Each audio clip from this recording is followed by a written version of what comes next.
So జనరల్‌గా కంటి చూపు సమస్య అందరిని ఇబ్బంది పెడుతూ ఉంటుంది. చిన్న పిల్లల్లో అయితే కంటి చూపు సమస్యలనేవి ఎక్కువగా చూస్తూ ఉన్నాము.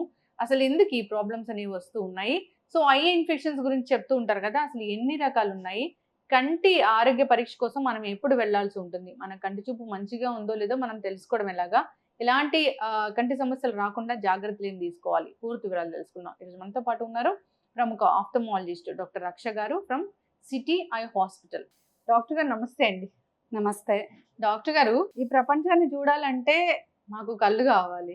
సర్వేంద్రియనం నయనం ప్రధానం అంటారు. సో, ఐ నా ఐస్ బాగున్నాయి. నా ఐస్ హెల్తీగా ఉన్నాయి. నా కంటి చూపు బావుంది అని నేనెలా తెలుసుకోవచ్చు?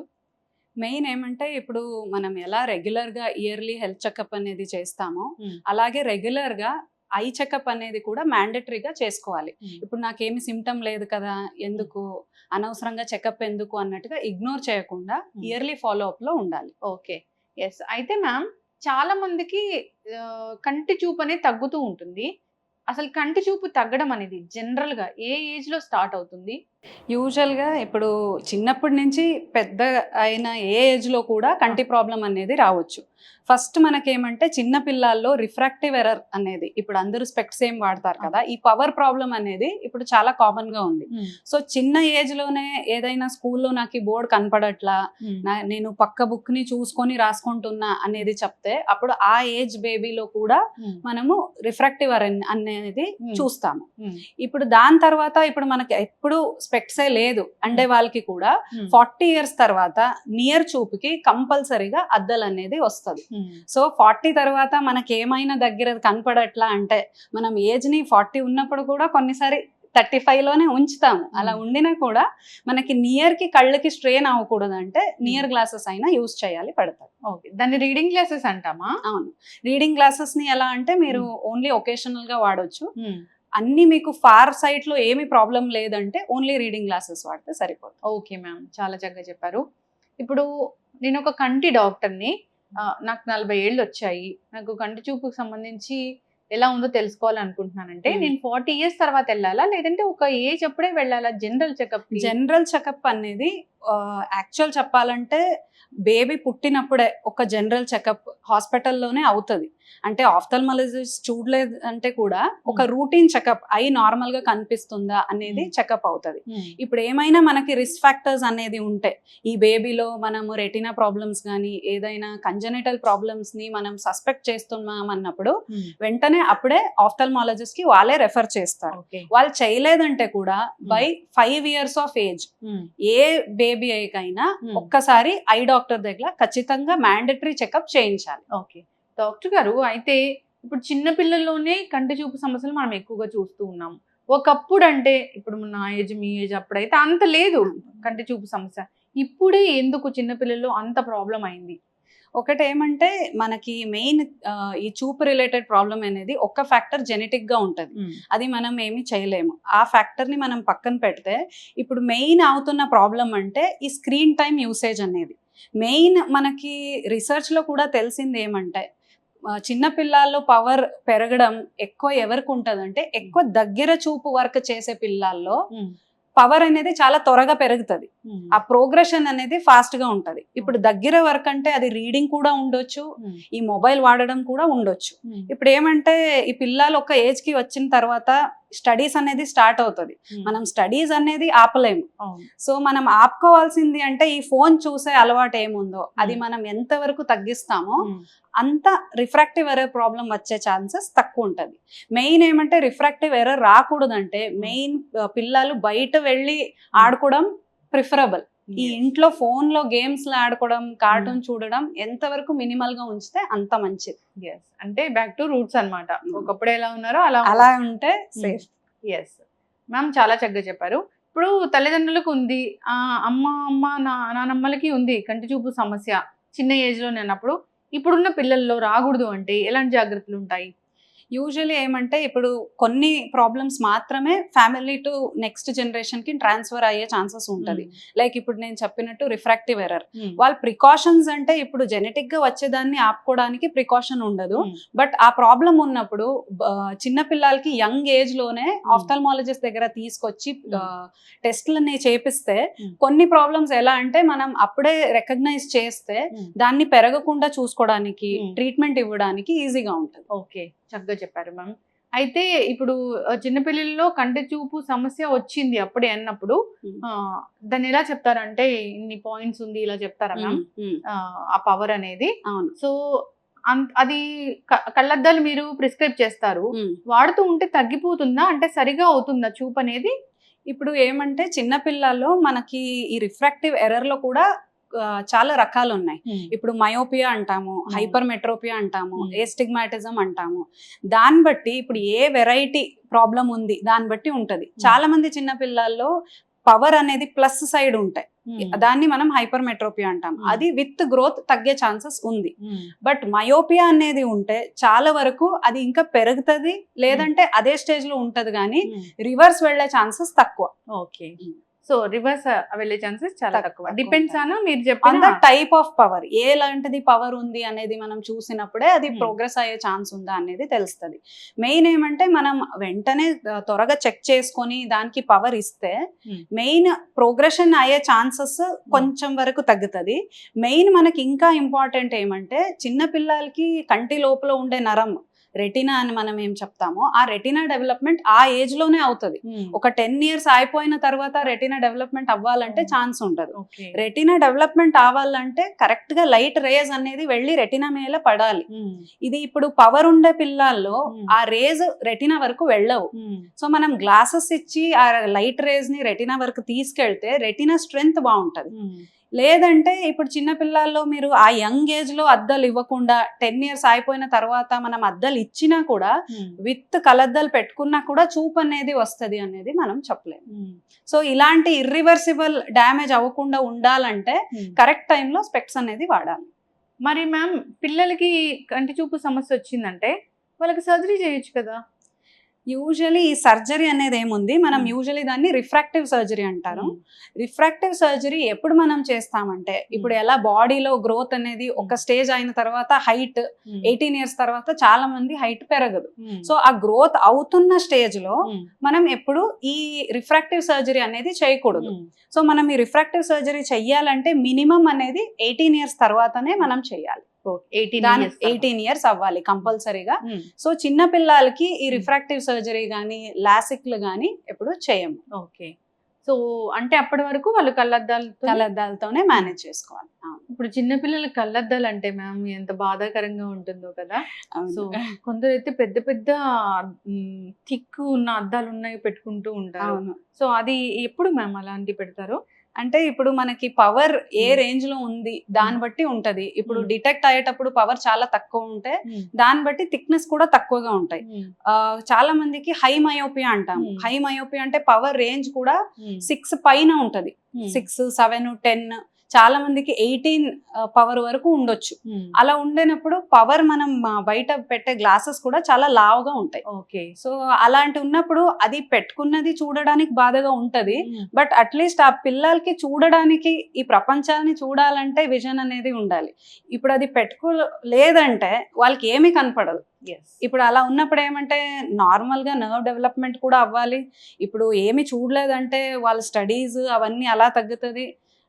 ఓవరాల్ గా సైకలాజికల్ గా కూడా చిల్డ్రన్ మీద ఈ ఎఫెక్ట్ ఉంటది.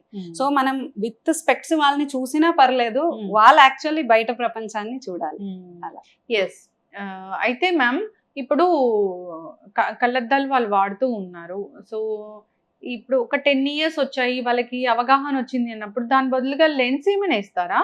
లెన్స్ చిన్నపిల్లలకి చెప్తారా? యూజువలీ కాంటాక్ట్ లెన్స్ అనేది ఏముందో మనం యూజువలీ వాడాలంటే దానికి ఒక నాలెడ్జ్ అనేది ఉండాలి. ఇప్పుడు కాంటాక్ట్ లెన్స్ ని మేనేజ్ చేయడం, స్పెక్ట్స్ ని మేనేజ్ చేసే కెపాసిటీని లేని వాళ్ళు కాంటాక్ట్ లెన్స్ మేనేజ్ చేయడం చాలా కష్టంగా ఉంటుంది. సో యూజువలీ మనం కాంటాక్ట్ లెన్స్ అడ్వైస్ చేయాలంటే 18+ ఎప్పుడు బెటర్. బట్ అట్లీస్ట్ మేనేజ్ చేయగలుగుతాను నేను 15 తర్వాత అని ఉంటే కూడా ఓకే. బట్ మెయిన్ ఏమంటే కాంటాక్ట్ లెన్స్ వాడాలి అంటే చాలా వరకు ప్రికాషన్స్ ఉంటాయి. ఆ కాంటాక్ట్ లెన్స్ ని క్లీన్ గా ఉంచుకోవాలి, వేసుకుంటున్నప్పుడు మన హ్యాండ్ హైజీన్ బాగుండాలి, లేదంటే అనవసరంగా కాంటాక్ట్ లెన్స్ తో పాటు మైక్రో ఆర్గానిజమ్స్ లోపలికి వెళ్తే ఇన్ఫెక్షన్ అయ్యే ఛాన్సెస్ ఉంటది.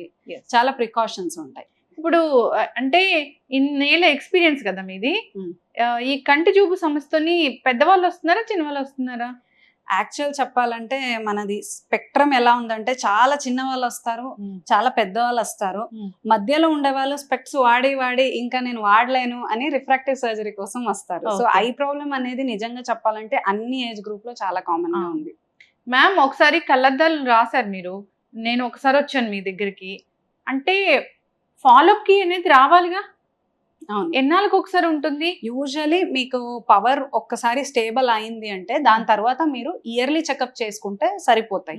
బట్ ఒక్కసారి ఎగ్జామినేషన్ కి వచ్చినప్పుడు ఏదైనా ప్రాబ్లం డిటెక్ట్ అయితే అప్పుడు ఆ ప్రాబ్లం బట్టి మనం చాలా సారి ఎవ్రీ 6 months గానీ, లేదంటే ఏదైనా సీరియస్ ఇష్యూ ఉంటే ఎవ్రీ 3 months గానీ ఫాలోఅప్ ని చెప్తాము. సో ఉండే ప్రాబ్లం బట్టి ఫాలోఅప్స్ ఉంటాయి. మినిమం అంటే ఇయర్లీ ఫాలోఅప్ లో ఉండాలి. అయితే డాక్టర్ గారు, ఇప్పుడు డయాబెటీస్ పేషెంట్స్ ఉంటారు, డయాబెటిక్స్ వాళ్ళకి ఎలాంటి కంటి చూపు సమస్యలు వస్తాయి? యూజువలీ డయాబెటీస్ లో ఏమంటే ఫస్ట్ పాయింట్ అనేది అంటే కెట్రాక్ట్ అనేది నార్మల్ గా ఏజ్ రిలేటెడ్ గా అందరికి వస్తుంది. బట్ డయాబెటీస్ ఉండే వాళ్ళకి కొంచెం త్వరగా వచ్చే ఛాన్సెస్ ఉంటుంది. ఇంకొక ప్రాబ్లం అంటే డయాబెటిక్ రెటినోపతి. ఇప్పుడు మన కంటి లోపల ఉండే నరం అని నేను చెప్పాను కదా, రెటినా, ఆ రెటినాలో కూడా షుగర్ కంట్రోల్లో లేని వాళ్ళ వాప్ అనేది రావచ్చు, చిన్న బ్లీడింగ్ అనేది రావచ్చు. దాన్ని మనం డయాబెటిక్ రెటినోపతి అని చెప్తాం. ఇలాంటి ప్రాబ్లమ్స్ చాలా కామన్ గా డయాబెటిక్స్ లో ఉంటాయి.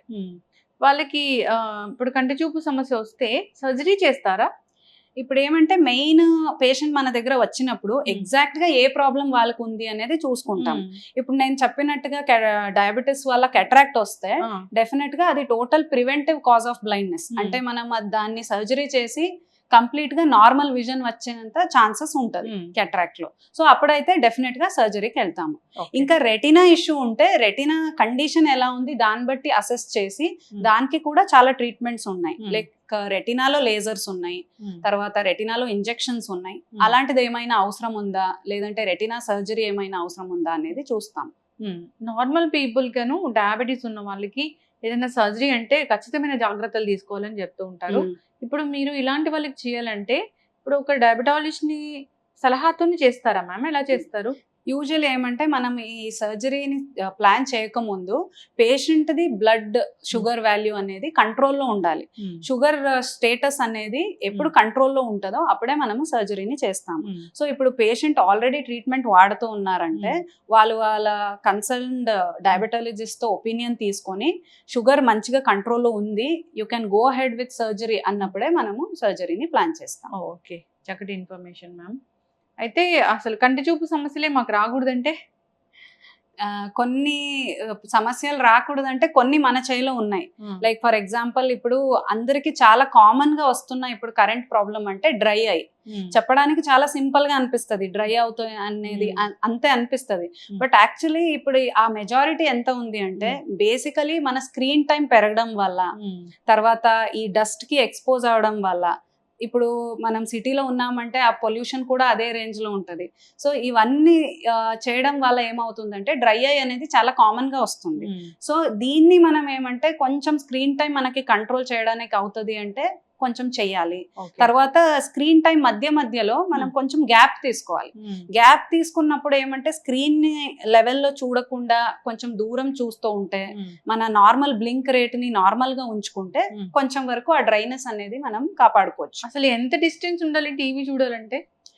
టీవీకి యూజువల్లీ అడ్వైజబుల్ డిస్టెన్స్ అంటే ఆల్మోస్ట్ 4 to 5 feet అయినా దూరంగా కూర్చోవాలి, మరీ దగ్గర నుంచి చూడకూడదు. ఓకే మ్యామ్, తలనొప్పికను కంటి చూపుకి ఏంటి సంబంధం అసలు? యూజువల్లీ ఏమవుతుందంటే ఇప్పుడు మీ కంటి చూపు ఫుల్ నార్మల్ గా ఉంటే తలనొప్పి రాకుండా ఉంటది. బట్ బై ఛాన్స్ ఇప్పుడు మీకు పవర్ ఉంది కానీ మీరు వాడట్లేదు. ఇప్పుడు మీరు వాడట్లేదు అన్నప్పుడు ఏమవుతుంది, మన కళ్ళు ఎక్కువ స్ట్రెయిన్ తీసుకొని ఆ ఏమి బ్లర్ గా కనపడుతూ ఉంటుందో దాన్ని క్లియర్ గా చూడడానికి ట్రై చేస్తుంది. ఈ ట్రై చేసే టైంలో ఏమవుతుంది, కళ్ళకి ఎక్కువ స్ట్రెయిన్ వస్తుంది కాబట్టి హెడేక్ అనేది స్టార్ట్ అవుతుంది. ఓకే, హెడేక్ వస్తే కంటి డాక్టర్ దగ్గరికి వెళ్ళాలి. అవును. ఓకే, ఈ హెడేక్ అనేది ఎలా ఉంది అంటే ఇది మల్టీ డిపార్ట్మెంటల్ అని చెప్తాం. ఫస్ట్ రీజన్ ఐ ప్రాబ్లం ఉండొచ్చు. చాలా మంది ఐ ప్రాబ్లం అంతవరకు లేదు కాబట్టి దాన్ని ఇగ్నోర్ చేసి వేరే రీజన్ ఉందేమో అని యూజువల్లీ ఎతుకుతూ ఉంటారు. బట్ ఫస్ట్ హెడేక్ వచ్చింది అంటే ఐ ప్రాబ్లం ఉందా లేదా అనేది తెలుసుకోవాలి. ఇప్పుడు ఐ ప్రాబ్లం ఉంది అంటే దానికి కరెక్ట్ గా స్పెక్స్ ని వాడుకోవాలి. ఇప్పుడు ప్రెగ్నెన్సీలో ఎలాంటి కంటి చూపు ప్రాబ్లమ్స్, కంటికి సంబంధించి ఎలాంటి ప్రాబ్లమ్స్ వస్తాయి? యూజువల్లీ ప్రెగ్నెన్సీలో ఏమంటే మనం కొన్ని కండిషన్స్ ఉన్నాయి. ఇప్పుడు కార్నియా ముందు నుంచి ఏదైనా కొంచెం ఎక్కువ బెండింగ్ ఉండడం అలా ఏమైనా ఉంటే ప్రెగ్నెన్సీలో ఆ బెండింగ్ అనేది ఇంకా పెరిగే ఛాన్సెస్ అనేది ఉంటది. తర్వాత ఇప్పుడు ప్రెగ్నెన్సీలో మీరు ఆల్రెడీ విని ఉండొచ్చు, ఈ బీపీ అనేది ప్రీ ఎక్లాంప్సియా అని చెప్తాము. అలా ఏమంటే బీపీ అనేది హయ్యర్ సైడ్ కి వెళ్తుంది. అలా ఉన్నప్పుడు ఏమంటే రెటినాలో కూడా ఈ ఎడిమా అనేది మనం చూడొచ్చు. సో అది ఏమంటే ప్రెగ్నెన్సీ టైంలో చూపు సడన్ గా తగ్గుతుంది అంటే ఈ హై బీపీ ఎఫెక్ట్ ఎలా బాడీ అన్ని పార్ట్ మీద ఉంటుందో అలా కంటి లోపల ఉండే రెటినా మీద కూడా పడే ఛాన్సెస్ ఉంటది. సో ఇంకా మనం రెగ్యులర్ గా చూస్తూ ఉంటాము థైరాయిడ్ ప్రాబ్లం అనేది. ఒక 100 మెంబర్స్ తీసుకుంటే 70 మెంబర్స్ వరకు థైరాయిడ్ అనేది ఉంటుంది. థైరాయిడ్ ఉంటే కంటి చూపు తగ్గుతుందా?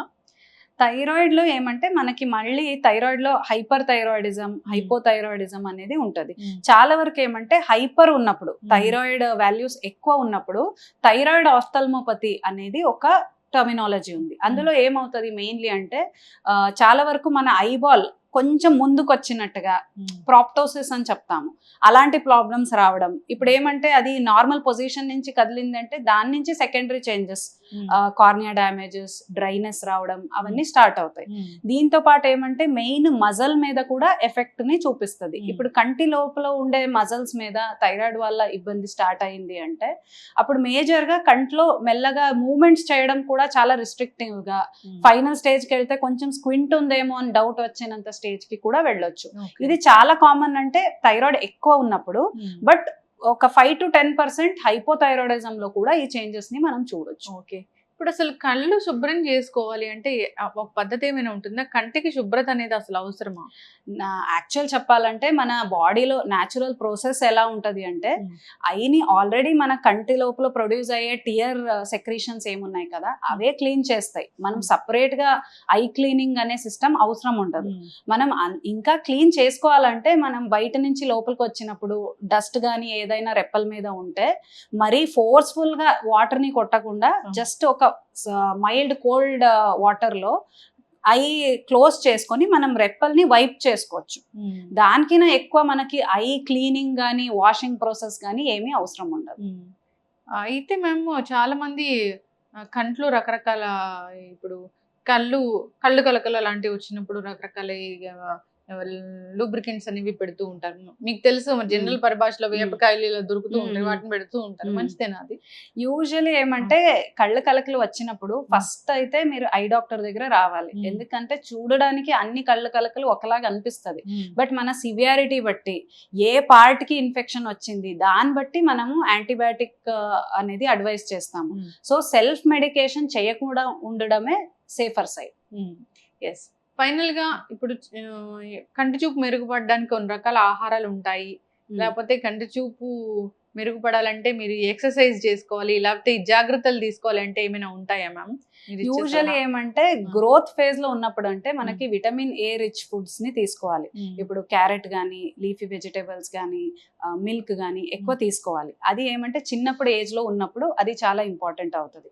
దాని తర్వాత మనకి నార్మల్ ఐ హెల్త్ కి ఇంపార్టెంట్ మెయింటైన్ చేయాలంటే యాంటీ ఆక్సిడెంట్స్ రిచ్ ఫుడ్ అంటే ఇప్పుడు ఫిష్ ఉండొచ్చు, ఈ వాల్నట్స్ ఉండొచ్చు. యాంటీ ఆక్సిడెంట్ అనేది మనకి బాడీలో ఏ సెల్ అయినా డ్యామేజ్ కి వెళ్తుంది అంటే యాంటీ ఆక్సిడెంట్స్ ఉంటే ఉంటే ఆ డ్యామేజ్ ని త్వరగా రిపేర్ చేస్తాయి. సో మెయిన్లీ మనకి ఆ యాంటీ ఆక్సిడెంట్స్ రిచ్ ఫుడ్ తీసుకోవాలి. తర్వాత డయట్ అనేది బ్యాలెన్స్డ్ డయట్ ఉండాలి. ఇలాంటి ఇది ఒక్క ఫుడ్ అన్నట్టుగా కాదు, ఓవరాల్ గా అన్ని విటమిన్స్ అండ్ మినరల్స్ చాలా ఇంపార్టెంట్ అవుతాయి కంటి హెల్త్ మీద. సో బ్యాలెన్స్డ్ ఫుడ్ అంటే గ్రీన్ లీఫీ వెజిటేబుల్స్ మంచిగా తీసుకోవడం, ఫ్రూట్స్ కరెక్ట్ ప్రపోర్షన్ లో తీసుకోవడం, తర్వాత కార్బోహైడ్రేట్ కొంచెం మెయింటైన్డ్ ప్రపోర్షన్స్ లోనే తీసుకోవడం, అలా బ్యాలెన్స్ డయట్ ని పెట్టుకోవాలి. ఓకే. ఇంకొకటి మ్యామ్, ఆ మధ్య మనం చూసాము కంటి నుంచి రాళ్ళు వస్తున్నాయని, అది ఏంటి మ్యామ్ అసలు? కంటి నుంచి రాళ్ళు రావడం చాలా చూసారా తక్కువ. మీరు వీడియో అది? ఆ వీడియో చూసాను, బట్ చాలా వరకు ఏమంటది, కొన్ని వీడియోస్ లో ఏమొస్తాయి కదా, చాలా వరకు అది ఫేక్ ఉంటాయి. ఇంకొకటి ఏమంటే ఇన్ఫెక్షన్ అయినప్పుడు చాలాసారి ఒక క్రస్టింగ్ లాగా ఉండే డిశ్చార్జ్ కొంచెం గట్టిగా అయి వచ్చే ఛాన్సెస్ ఉంటది. బట్ అలా రాళ్ళు రావడం ఇంపాసిబుల్. రాళ్ళు రావడం, రైస్ రావడం ఇదంతా చూసాం. లేదు. అయితే కంటి నుంచి కన్నీళ్ళు వస్తే మంచిదేనా? కన్నీళ్ళు ఇప్పుడు రీజన్ ఉన్నప్పుడు వస్తే మంచిది, రీజన్ కాకుండా రాకూడదు. యూజువలీ మైల్డ్ గా కొంచెం ఏదైనా ఇరిటేషన్ అయినప్పుడు నేను చెప్పినట్టు normal mechanism, body compensatory mechanism అంటాం. డస్ట్ ఎక్కువ వచ్చిందంటే బాడీనే ఈ డస్ట్ ని బయటికి ఎలా ఇది చెయ్యాలి అన్నట్టుగా టియర్ సెక్రేషన్ ని ఇంక్రీజ్ చేస్తుంది. అలా నార్మల్ గా వస్తే అది నార్మల్ ప్రొటెక్టివ్ మెకానిజం కింద వస్తుంది. బట్ ఎక్కువ వస్తుంది అంటే ఇప్పుడు దాన్ని మనము నేసోలాక్రైమల్ డక్ట్ అబ్స్ట్రక్షన్ అనేది ఒక మెడికల్ ప్రాబ్లం ఉంది. అదేమంటే కంటి నుంచి మనకు నార్మల్ గా ప్రొడ్యూస్ అవుతున్న సెక్రేషన్స్ లోపలనే ఒక పైప్ ఉంటది. ఆ పైప్ వల్ల మనకి నోస్ లోపలికి వెళ్ళిపోతూ ఉంటది నార్మల్ గా. ఇది ఎవరికైనా విత్ ఏజ్ స్లోగా పైప్ లో బ్లాక్ వస్తుంది అంటే అప్పుడు ఆ వాటర్ లోపలికి వెళ్ళదు కాబట్టి బయటకు రావడం స్టార్ట్ అవుతుంది. సో అలా కంటిన్యూస్ గా నాకు కంట్లో వాటర్ వస్తూనే ఉంది, అది ఆగట్లేదు, అలా ఉంది అంటే డెఫినెట్ గా ఎక్కడైనా ఏదైనా బ్లాక్స్ ఉన్నాయా అనేది కూడా మనం ఒకసారి రూల్ అవుట్ చేసుకోవాలి. ఇంకొకటి మ్యామ్, కళ్ళు చూస్తే కొందరిలో అంటే చాలా రేరే అనుకోవచ్చు, ఒక కన్ను చిన్నదిగా ఒక కన్ను పెద్దదిగా కనిపిస్తూ ఉంటుంది.